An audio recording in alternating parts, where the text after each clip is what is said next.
Bismillahirrahmanirrahim. Allahümme salli ala Muhammedin və ali Muhammed və accil fərəcəhum. Hər vaxtınız xeyir olsun, hörmətli izləyicilər. Sizləri Səqifədən şəhadətə verilişindən salamlayırıq. Bu əzalı günlərlə bağlı bir daha başda Mövlamız İmam Zaman əleyhissalam olmaqla siz dəyərli müsəlmanlara başsağlığı veririk və Allah Teala'dan arzu edirik ki, dünya axirət bizləri Xanım Zəhra salamullah əleyhadan ayrı salmasın inşallah. Hörmətli izləyicilər, bildiyiniz kimi verilişimizin mövzusu Səqifədən şəhadətədir və bununla neçə verilişdir ki, artıq ustadımız Səqifədə baş verən hadisələr haqqında çox gözəl və maraqlı nöqtələri bizlər üçün qeyd etdi və ötən verilişimizdə də ustadımız çox mənalı və maraqlı bir mövzunun üstündə qaldıq ki, verilişimiz tamam oldu deyə mövzumuz yarımçıq qaldı. İnşallah bugünün mövzumuzu davam edəcək. Mövzumuz bu idi ki, Səqifədə toplaşan insanlar və orada xilafətin bir növ qəsb edilməsi bu bir təsadüf idimi, yoxsa əvvəlcədən planlaşdırılmış şəkildə bu iş görüldü? Ustadımız bir neçə məsələni, dəlilləri qeyd etdi ki, biri bu idi ki, Peyğəmbər Salavatullahın elə öz sağlığında bəzi şəxslər onun həyatına sui-qəsd edərək xilafəti qəsb etmək istəyirdilər. İkincisi budur ki, bu plan alınmayandan sonra ikinci plana keçdilər ki, Peyğəmbər Salavatullahdan sonra xilafətə sahib çıxsınlar, qeyri-qanuni yolla bu məsələni, hökumət məsələsini ələ gətirsinlər.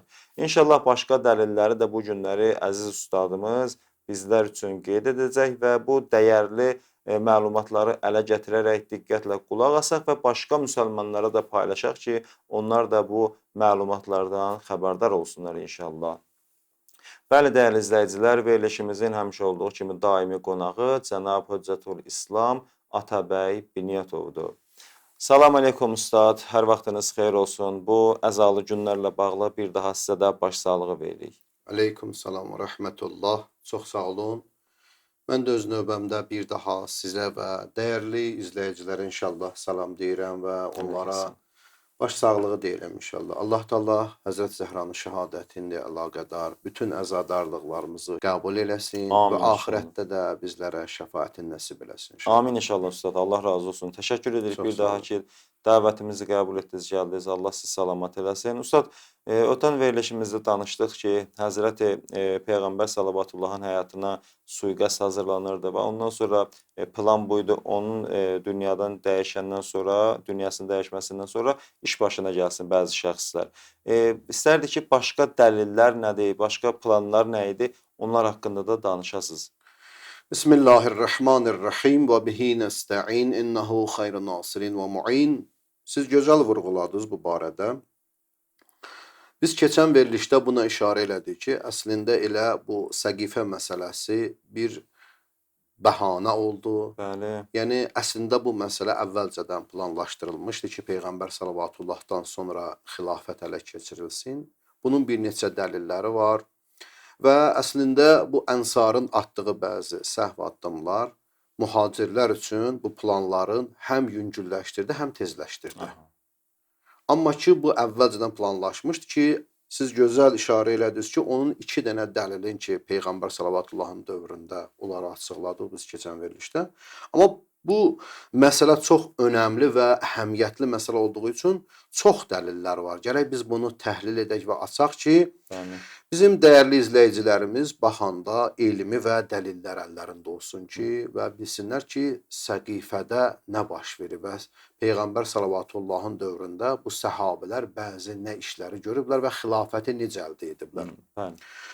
Baxın, biz tarixə nəzər salanda, biz keçən verilişdə ümumiyyətlə Peyğəmbər Salavatullahın dövründə olan məsələni açıqladıq. Bu isə Peyğəmbər Salavatullahın axır ömürləri, xəstəlik dövründə olan mühacirlərin bəzi atdığı addımlar barəsindədir ki, bizə bu dəlillər bunu göstərir ki, elə bunlar harda fürsət düşdükcə çalışıblar ki, bu xilafət əldən çıxmasın, bu xəlifəlik əldən çıxmasın deyini, bunlar hər lazım olan məsələləri icra ediblər ki, əllərindən çıxmasın.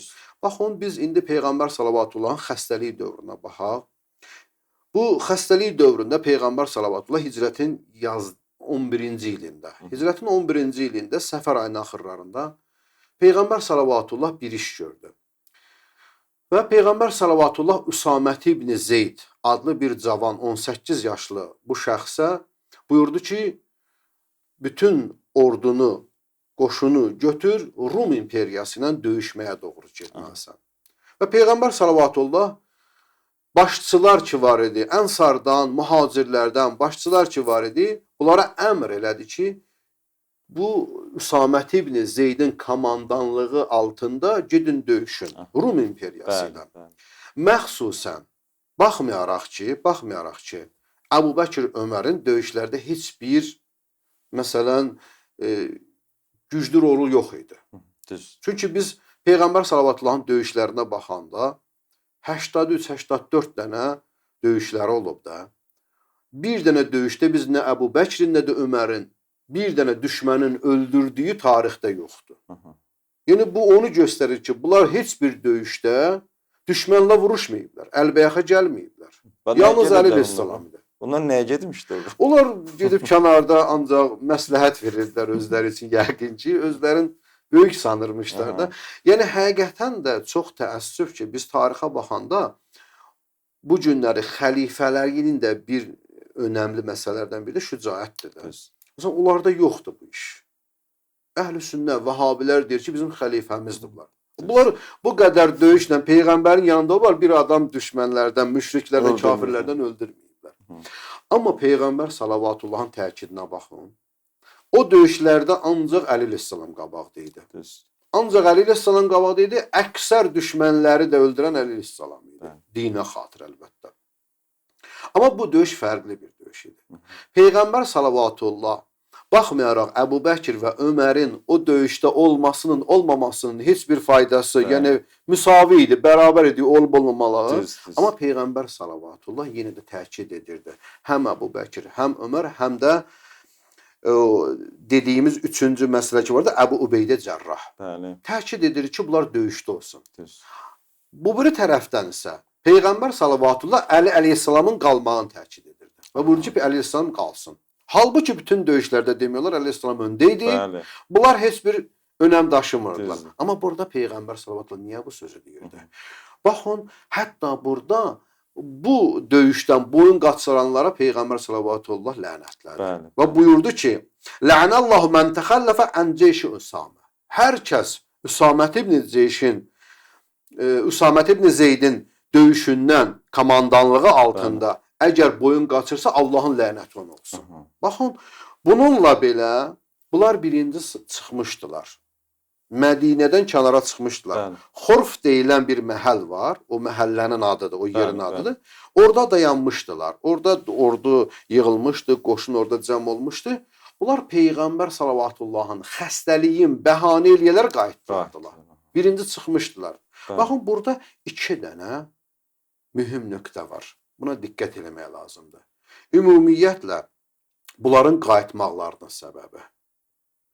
Birinci, Peyğəmbər salavatullahın bunların döyüşdə önəmi olmaya döyüşə yollaması, Əli əleyhissalamın ön cəbhədə həmişə qəhrəmancasına fəaliyyət göstərməsi, onun qalması, bu bizə nəyi çatdırır? Onu çatdırır ki, Peyğəmbər salavatullah bilirdi ki, bunların əvvəlcədən bu xilafəti ələ keçirmək üçün planları var.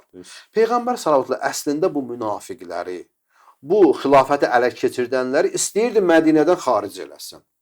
Xaric eləsin ki, Mədinə artıq boş qalsın, Əli əleyhissalam da burada qalsın və artıq onlar gələnə kimi Əli əleyhissalamın xilafəti təkmilləşsin. Və Əli əleyhissalam xilafətə, yəni xəlifə olaraq onların, yəni bir sözlə Peyğəmbər dünyasını dəyişsə əgər, xəlifə olaraq onları qarşılamalıdır. Bu birinci məsələ. Yəni, Ustad, bağışlayın, artıq belə olsaydı, yəni Həzrət Əli əleyhissalam qalıb, bunlar getsəydi, Həzrət Əli əleyhissalamın xilafəti təsdiqlənib, təkmil olsaydı, bunlar qayıdandan sonra artıq bir iş görə bilməzlər, o cürdür, Ustad. Elə ona görə də ikinci dəlil budur ki, bu artıq Əbu Bəkir Ömərin hiləsi idi.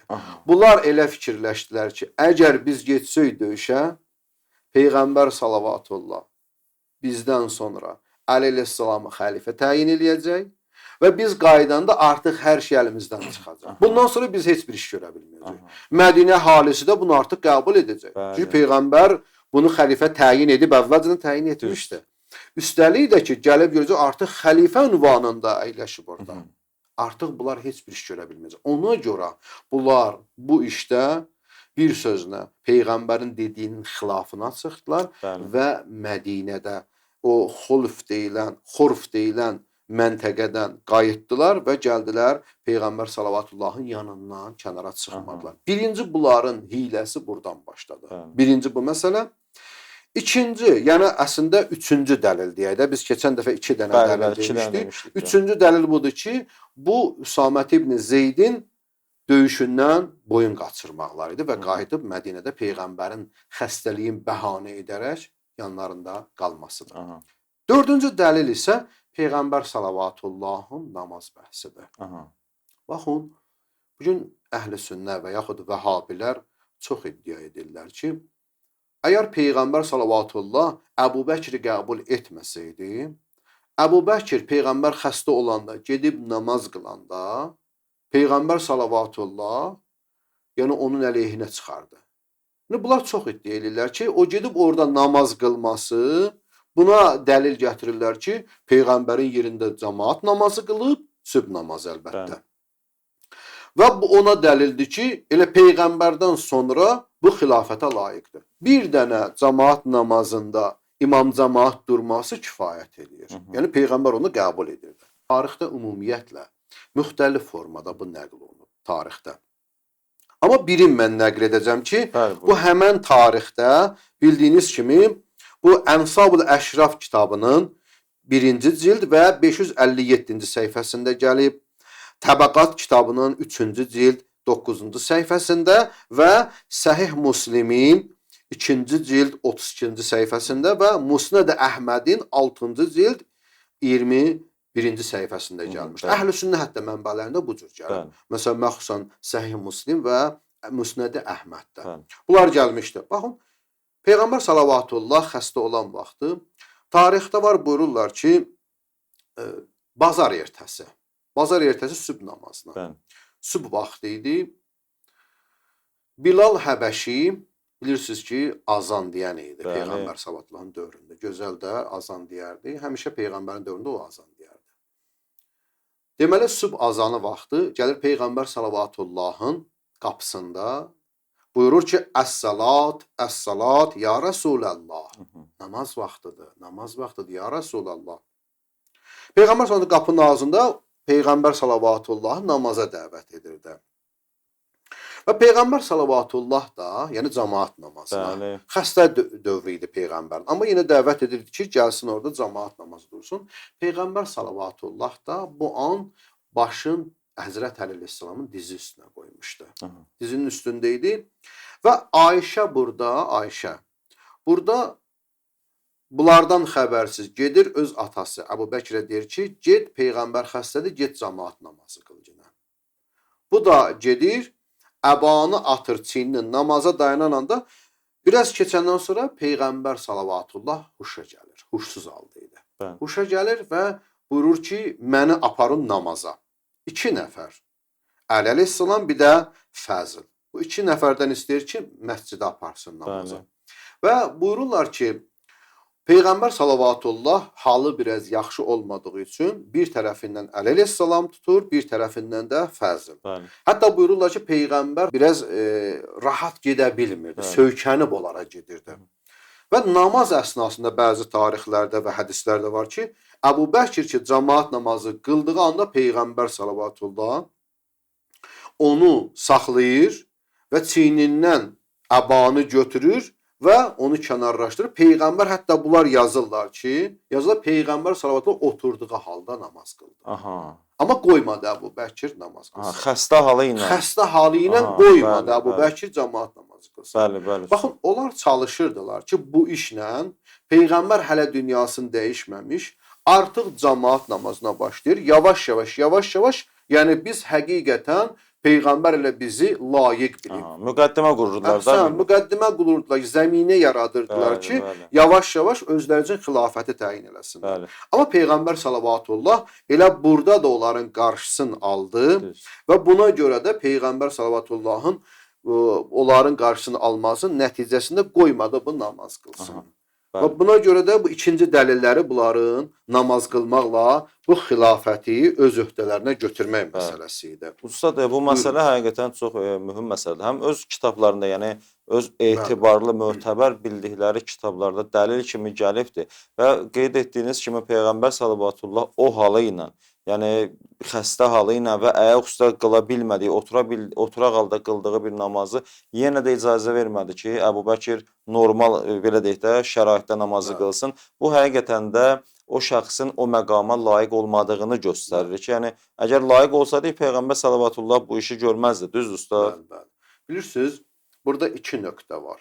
Biri budur, Əbubəkirin atdığı addım və istəyi. Bir də Peyğəmbər sallallahu atdığı addım və hədəfi. Bəli. Baxın, hər ikisinin həm burada atdığı addım və hədəf var. Bəli, bəli. Baxın, Əbubəkir bu addımı atmaqla hələ Peyğəmbər dünyadan köçməmiş, istəyir artıq özü üçün xilafətə, xəlifəliyə yerin sabitləşdirsin, möhkəmləşdirsin. Bu işi ilə başlayır yavaş-yavaş müsəlmanları öz tərəfinə çəkmək. Bəli. Bu Əbubəkirin hədəfi. İndi görək bu məsələdə Əbubəkir layiqdir, layiq deyil. Peyğəmbər salavatullah isə bu addımı ilə hədəfi budur ki, Əbubəkirin ləyaqəti olmamasını çatdırır. Əgər Əbubəkirin bu işdə ləyaqəti olsaydı, Peyğəmbər salavatullah elə deyərdi, eyb yox, mən xəstəyəm, getsin o cəmaatın qarşısında dursun, imam cəmaatlıq eləsin. Bəli, bəli. Peyğəmbər salavatullah xəstə-xəstə huşa gəlir, yəni huşsuz halda idi, huşa gəlir və iki nəfərin ortasında çətin vəziyyətdə söykənə-söykənə məscidə gəlir. Üçüncü məsələ isə gəlir namaz qıldığı yerdə onun namazını saxlayır. Və onun niyə saxlayır? Çünki ədaləti olsaydı onu qoyar. Bəli, bəli, düz. Saxlayır və əbanı onun çiynindən alır, özü oturduğu yerdə namaz qılır. Düzdür ha, bu hədis müxtəlif formada nəql olunub. Bəzi yerlərdə nəql olunub ki, Peyğəmbər heç onu qoymadı namaza başlasın. Çox müxtəlif formadadır. Mən bir Əhl-i Sünnə mənbəsində gəlmişdi deyini, onu mən nəql elədim. Yəni əslində burada bunların bu işi onu bizə çatdırır ki, yəni Peyğəmbər salavatullah, yəni bunun işi, hədəfi xilafəti hazırlıq, cəmaatı indidən ələ almaq, onun Peyğəmbərin də işi bunun xilafətə layiq olmamasını çatdırmaq. Bəli, bəli. Əgər layiq olsaydı Peyğəmbər ona icazə verərdi. Verməsəydi Peyğəmbərin əstəğfurullah, yəni ədalətinə şübhə yaranardı. Yəni Peyğəmbər heç vaxt həvai nəfsindən bir iş görmür. Düz ustad. Həqiqətən də hələ bir məsələ də var ki, yəni Əbubəkir Peyğəmbər salavatıllahın qaynatası idi hələ. Bu da var idi. Yəni bu düzgün belə iş görmüş olsaydı, Peyğəmbər öz qaynatasına bu hərəkəti eləməzdi. Yəni çox gözəl qeyd etdiniz ki, burada cəmaat namazında imam durmuş namazının bir də şərtlərinə ədalətdir. Bu ki önəmli məsələdir. Əgər o olsaydı, Peyğəmbər salavatullah bu işi görməzdi. Tamamilə doğrudur. Beşinci məsələ isə bundan ibarətdir ki, biz keçən verilişlərdən birində buna işarə elədik. Qələm və dabat bəhsi. Aha, bəli, bəli. Yəni bu hədis ki, Peyğəmbər salavatullahın xəstəliyi dövründə. Xəstəliyi dövründə bilirsiniz, Peyğəmbər salavatullah artıq gördü ki, bəzi səhabələr Peyğəmbərin dediyindən boyun qaçırdılar. Usamət ibn Zeydin döyüşünə getmədilər və özləri üçün bəzi namaz təşkil etmək filan. Bu məsələlər yavaş-yavaş Peyğəmbər gördü ki, artıq bunlar irəli gəlirlər. Peyğəmbər salavatullah burada belə bir iş gördü. Buyurdu ki, mənim üçün bir qələm, bir kağız gətirin. Gətirin, sizin üçün bir məktub yazım ki, məndən sonra yolunuzu azmayasınız, ixtilafa düşməyəsiniz, yolunuzu azmayasınız. Xəlifəni, Peyğəmbər baxın, nə qədər gör məzlumdursa, həqiqətən də baxanda bu cürdə bir şəxsiyyət. Peyğəmbər ilk öz dövründə, məsələn, 3-cü ili Peyğəmbərliyin aşkarda deyəndən Əleyhisselamın xilafətini elə öz yanında demiş. Dəfələrlə bunu sadə formada, adi insanlara çatdırmışdı. Amma Qədirxumda bəzən sual olur ki, Qədirxumda elə tək deyil. Yox, Peyğəmbər sallallahu Qədirxumda ümumi elan elədi. Ümumi elan eləməmişdi, ümumi elan elədi. Əslində əvvəlcədən demişdi. Axırı burada da məcbur olur Peyğəmbər salavatullah. Başlayır Peyğəmbər salavatullah burada buyurur ki: "Atuni bidavatin və qirtasin." Bir dənə qələm və kağız gətirin mənə. Bəli. Aktubu lakum kitaban. Bir məktub yazım sizin üçün. Lən tədillu ba'dahu əbəda. Heç vaxt məndən sonra yolunuzu azmayasınız. Və sizin üçün mən xəlifə təyin eləyim. Amma burada nə baş verdi? Burada xəlifə, o ikinci xəlifə ki, siyasi xəlifə bunu adlandırılır. Ömər ibn Xəttab bildi ki, artıq Peyğəmbər salavatullah burada artıq biz ola xəlifənin adın yazsa, bizim artıq xilafət planlarımız Suya düşür. bəli, aradan gedəcək. Bəli, bəli. Ondan sonra başladı Peyğəmbərə qarşı nəuzubillah hörmətsizlik eləməyə. Və orada nə dedi? İnnən nəbiyyə qələbəhul vəcə. Peyğəmbərə xəstəliyi qələbə çalıb. Xəstəliyi ağırlaşıb artıq və hətta orada deyir ki, Peyğəmbər hətta əstəğfirullah, yəni sayaqlayır. Və indəkum kitabullah. Və sizin yanınızda Allahın kitabı var. Həsbuna kitabullah. Allahın kitabı bizim üçün kifayət edər. Və orada Peyğəmbər salavatullah qoymadı ki, əleyhissalamın adın xəlifə unvanında orada yazsın. Qeyd etsən. Ustad, bir sual vermək istəyirəm. Yəni belə bir sual gəldi zehnimə. Peyğəmbər salavatullah orada eləyə bilərdi da, məsələn, hətta o cəmin içindəki o xəstə halında deyə bilərdi ki, məndən sonra kağız qələm istəmədən də Əli əleyhissalam məsələn sizin rəhbərinizdir, başçınızdır. Orada nə yaxşı o şey, onu demədi. O cür kağız qələm istədi. Mənim zehnimə bu gəlir ki, indi siz doğrusunu, yanlışını düzəldərsiniz. Həzrəti Peyğəmbər salavatullah ki, 10 minlərlə insanın yanında Qədirxumda bunu açıq-aşkar şəkildə qeyd etdi, yəni vurğuladı. Orada boyda insan eşidə, görə, bilə yenə bu məsələyə diqqət eləmədi. Yəni orada 5-10 nəfərin içində desəydi, yəni bir əhəmiyyəti olmazdı. Bu ehtimala görə demədi, kağız istədi, yoxsa necə? Bilirsiniz, əslində Peyğəmbər salavatullah demişdi məsələn, hamı da bilirdi. Bəli. Hamı da bilirdi. Peyğəmbər salavatullah bunu yazmaqla yazılı formada da istəyirdi bunlara şahid ünvanında saxlasın. Nəinki Peyğəmbər, onsuz da hamı bilirdi. Bəli. Peyğəmbər Qədirxumda, bəzi tarixdə var, 90 min, 100 min, 120 min ixtilaflıdır. Bəli, İşim bəli. yoxdur. Hamı bilirdi əleyhissalamın xilafətini. Düzdür. Peyğəmbər dəfələrlə bunu çatdırmış və Qədirxumda da ümumi elan elədi. Bəli. Ümumi elan eləməklə bir zərrə qədər də olsun qaranlıq qalmamış. Hamı aydın idi. Peyğəmbər burada bu işi görməklə əslində sabah bəhanə qoymaq istəmirdi bunlar üçün ki, yəni sabah deməsinlər ki, yadımızdan çıxdı. Düzdür. Peyğəmbər bilirdi ki, bunun hamısını da demişəm, hamısı da bilir dəfələrlə. Elə birinci bəxin ya Əli deyib, Bəli. beyət eləyən Əbu Bəkir və Ömər idi. Düzdür.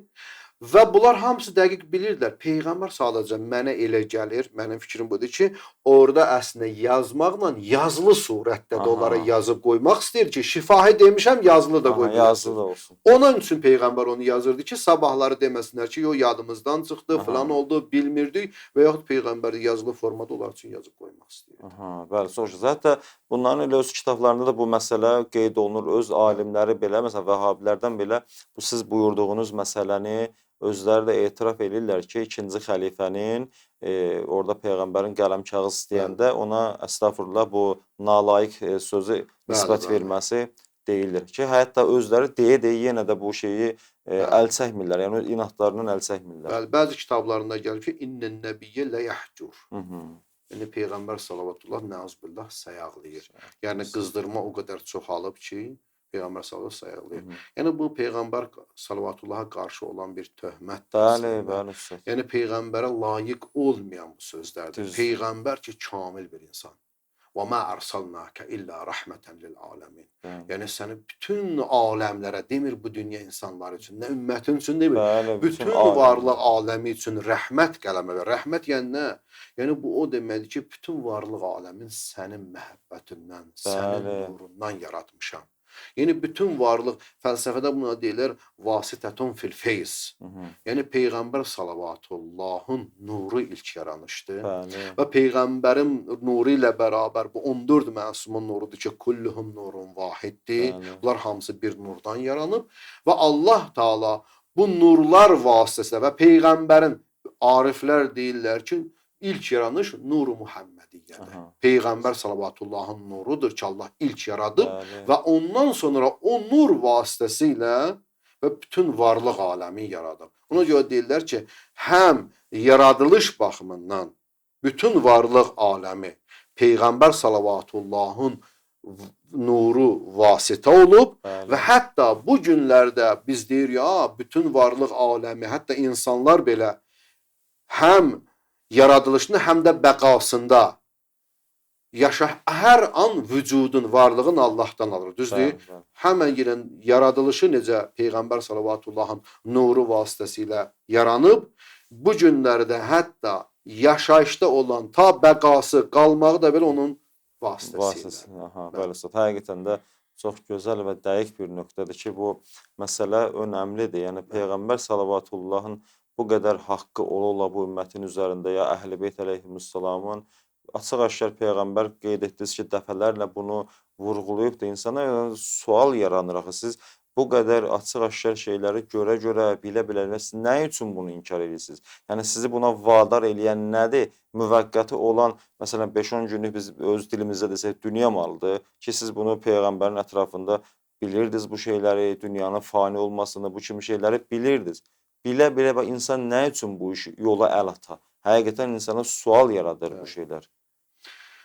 Bilirsiniz, bunun bir neçə səbəbi var. Bir səbəbi budur ki, Peyğəmbər sallavatullaha bunların mərifətinin zəifliyidir. Bəli. Peyğəmbər sallavatullaha bunların mərifətinin zəifliyidir. İkinci dəlil də bunların dünyaya bağlılığı. Dünyaya bağlılıq insanı çox vaxt uçuruma aparır. Bəzən bildiyi şeylərə, tanıdığı şeylərə də bəzən görürsünüz ki, göz yumurlar. Nəfs. Nəfs insanı uçuruma aparır. Nəfsin də müqabilində dayanmaq asan bir iş deyil. Bir tərəfdən şeytan hücum edir, xarici düşmən. Bəli, bəli. Bir tərəfdən də nəfs, daxili düşmən. Nəfs-i əmmarədəki çox ağır bir məsələdir. Hər bir insan bunun müqabilində dayana bilmir. Ona görə də bəzi insanlar bəzən uçuruma gedirlər bu işlərdə. Amma Əhl-i Beytə biz İmam Əli əleyhissalamdan digər bir səhabələri biz ölçəndə Peyğəmbəri tanıma məsələsində. Peyğəmbər salavatullaha İmam Əli əleyhissalamın mərifətidir. Olduğu kimi mərifətinin olmasıdır. Amma bunlar Əli əleyhissalam, məsələn Peyğəmbər salavatullahın o cürünə olduğu kimi mərifətləri yox idi. Onlar başqa bir hədəflə gəlirlər ibtidadan. Əvvəlcədən başqa bir hədəflə gələr və nəticə etibarilə də gəlirlər axırda öz hədəflərinə çatmaq üçün başqa addımlar atırlar. Bəli Ustad. Allah razı olsun Ustad. Allah köməyiniz olsun. Həqiqətən də çox belə deyək də gözəl şəkildə izah etdiniz bu məsələləri. Elə Əhl-i Sünnənin öz mənbələrindən də ki qeyd etdiniz, bəzi qeydlər vurdunuz. Vaxtımız artıq tamam olduğuna görə inşallah ki qismət olsa gələn verilişimizdə elə mövzumuza qaldığımız yerdən davam edərik. Yenə də bu gözəl dəlil, sübutlarla bizlərə və dəyərli izləyicilərimizlə inşallah məlumat verərsiniz. Bir daha təşəkkür edirik. Çox sağ olasınız. Bəli, hörmətli izləyicilər, bu gün də bizə ayrılan vaxtın sonuna gəldik, çatdıq. Hörmətli qonağımız həqiqətən də çox önəmli və dəqiq, lazımlı mətləbləri bizlərə və siz əzizlərə qeyd eləyir, çatdırır. Allah Teala bizləri haqqı eşidib, onun yanında sabit qədəm olan bəndələrindən qərar versin inşallah. Allahın lütfü inayəti ilə gələn verilişlərimizdə görüşənədək sağ olun, salamat qalın.